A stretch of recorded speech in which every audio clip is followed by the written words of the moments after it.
के अंदर स्टूडियो के अंदर बेसिकली हम ये देखने चाह रहे हैं कि जो अभी असाइनमेंट है इसकी CS101 की, जिसकी डेडलाइन है 11 जुलाई, बिल्कुल आज ये अपलोड हुई है। तो इसका सलूशन क्या है, ये सबसे पहले देख लेते हैं ये असाइनमेंट है क्या। असाइनमेंट में अगर हम नीचे आते हैं तो क्वेश्चन ये है कि आपने एक कोड लिखना है और उसके अंदर जो उसकी आउटपुट है वो इस तरह की सिमिलर होनी चाहिए, या मतलब बिल्कुल सेम ऐसे ही आना चाहिए जैसे लिखा हुआ है। आपने उसकी जो अपनी आपकी वर्चुअल यूनिवर्सिटी की आईडी है वो लिखनी है, और वो रन टाइम पे जब आप प्रोग्राम रन करें तो उस टाइम पे वो आपसे पूछे। उसके बाद आपने मार्क्स लिखने हैं CS के, रैंडम कुछ भी लिख लें। उसके बाद आपने मैथ के मार्क्स लिखने हैं, स्पार्क स्टडी के लिखने हैं, MGT के लिखने हैं, और उसके बाद वो प्रिंट करे आपने जो आईडी ऊपर दी है वो आउटपुट के अंदर आनी चाहिए। आपके जितने मार्क्स आपने एंटर किए हैं वो सम करके टोटल बताए कि टोटल क्या है, फिर उनका एवरेज बताए, और साथ ये बताए कि आपके इस एवरेज मार्क्स के ऊपर कि क्या ग्रेड बन रहा है।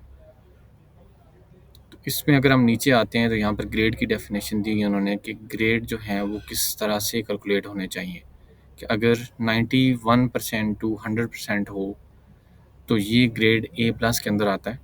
81 और 91 के दरमियान हो तो ये A- के अंदर आता है। इसी तरह से यहाँ पर 34 टू 0 हो तो ये फेल कंसिडर होगा।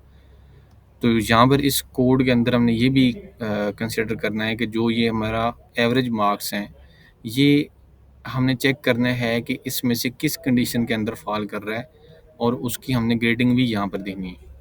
तो ये है इसका क्वेश्चन। और इसके अंदर जो चीज़ बेसिकली हम करनी है या कर सकते हैं, एक तो उन्होंने सीन का बताया हुआ है कि जी आप इनपुट के लिए सीन यूज़ कर सकते हैं, हिंट दी हुई है। और दूसरा, इस प्रोग्राम के अंदर हमने इफ़ एल्स का जो स्टेटमेंट है, बेसिकली जो स्ट्रक्चर है उसको हमने देखना है। अगर हम थोड़ा सा ऊपर आ जाते हैं तो यहाँ पर उसने इफ़ एल्स के बारे में लिखा हुआ है कि जी एक्चुअल में जो है वो इफ़ एल्स ये लिखा हुआ है, to learn the use of C++ variables, mathematical operators, logical operators, to learn the use of if-else structure in C++। ठीक हो गया, ये दो चीज़ें हैं बेसिकली जो हमने यहाँ पर देखनी है। वेरिएबल्स हमें पता चलेंगे हमने कैसे यूज़ करने हैं, मैथमेटिकल ऑपरेटर्स हैं लाइक प्लस है, डिवाइड करना है, एवरेज लेनी है, वो वाली सारी चीज़ें आ जाएंगी। उसके बाद लॉजिकल ऑपरेटर्स हैं कि आपके पास लॉजिक जो भी हम लिखेंगे इफ़ एल्स की वो है, फिर इफ़ एल्स की स्टेटमेंट आ जाती है। तो लेट्स सी कि इसको हमने किस तरह से करना है। बहुत ही आसान और सादा सा ये है, कोई इतनी इसमें जो है वो साइंस नहीं है। तो इसको देखते हैं। यहाँ पर मैंने ये कोड लिखा हुआ है, हम यहाँ पर आ जाते हैं। यहाँ पर सिंपल हम इसको यहाँ से स्टार्ट करेंगे।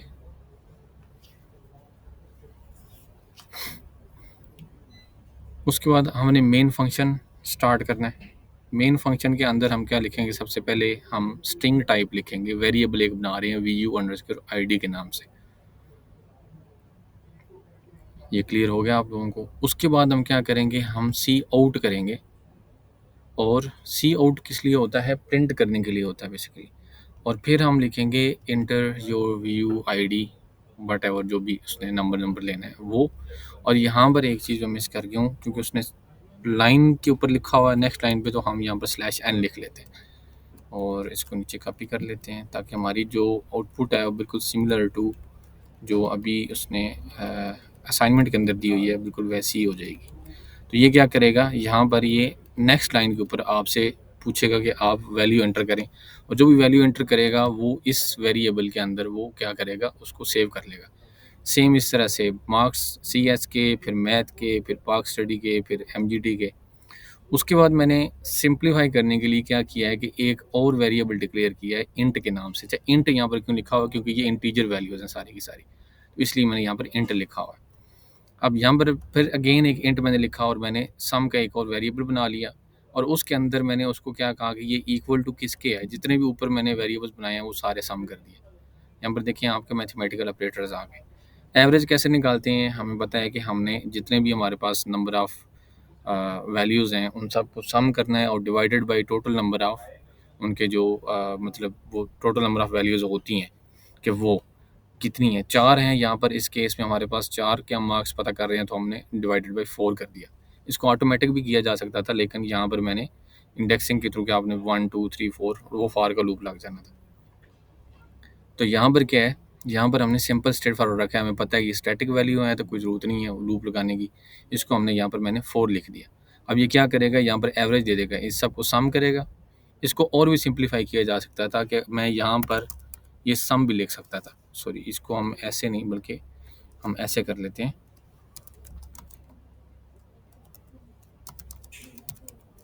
ताकि हमारा कोड शॉर्ट हो जाए। हम इस लाइन को कमेंट कर देते हैं, तो ये ऐसे भी एग्जैक्टली यही काम करेगा जो अभी यहाँ पर हो रहा है। क्यों? क्योंकि यहाँ पर सम की वैल्यू आ जाएगी और डिवाइडेड बाय 4 हो जाएगा।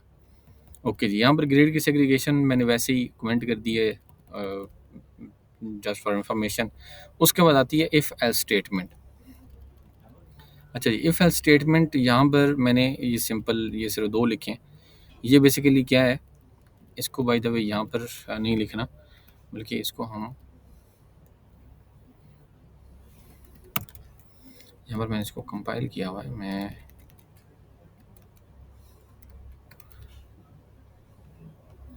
कंपाइलर के अंदर जाता हूँ और मैं जाके वैल्यूज उठा लेता हूँ।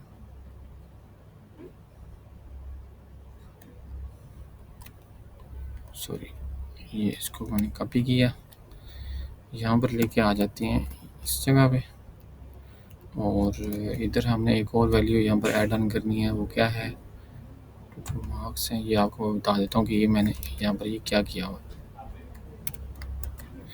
ओके जी, हम यहाँ पर आ जाते हैं ऊपर।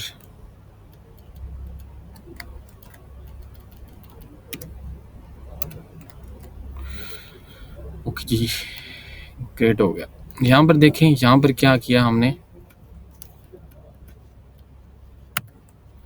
यहाँ पर हमने क्या किया, वीयू की आईडी ली। अब उस आईडी को हमने आउटपुट के तौर पर भी यूज़ करना है, तो उसको यहाँ पर मैंने क्या किया हुआ है, सी आउट किया हुआ है।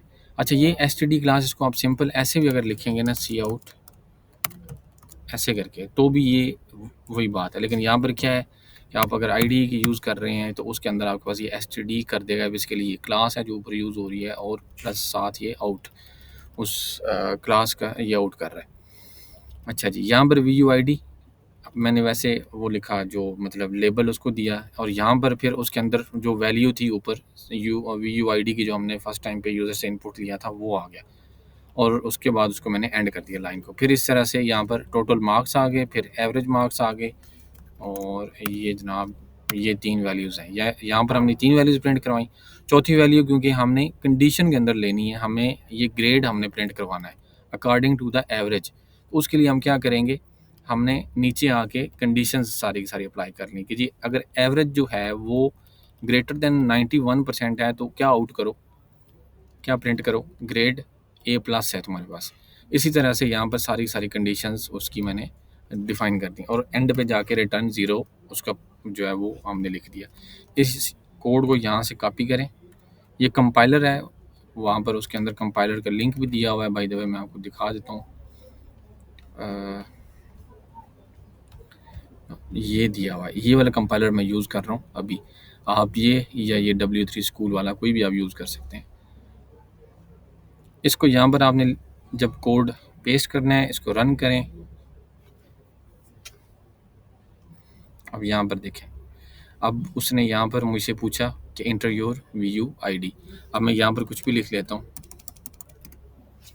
ठीक है। उसके बाद क्या पूछा उसने, मार्क्स बताएं। मैंने कहा जी मेरे फॉर एग्जांपल 90 मार्क्स हैं, CS के अंदर 89 मार्क्स हैं, 87 मार्क्स हैं, 81 मार्क्स हैं। तो यहाँ पर देखें क्या आउटपुट आई है, वीयू की आईडी आ गई, टोटल मार्क्स 347 आ गए, और एवरेज मेरे पास क्या आया 86, और ग्रेड क्या आया ए माइनस आया। अभी हम इसको दोबारा रन करके देखते हैं और वैल्यूज़ चेंज करके देख लेते हैं। मैंने आईडी दी, मार्क्स दिए,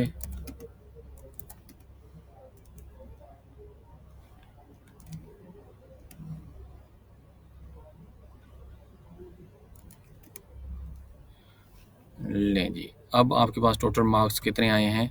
255, एवरेज मार्क्स आए हैं हमारे पास 63 और ग्रेड आया है बी।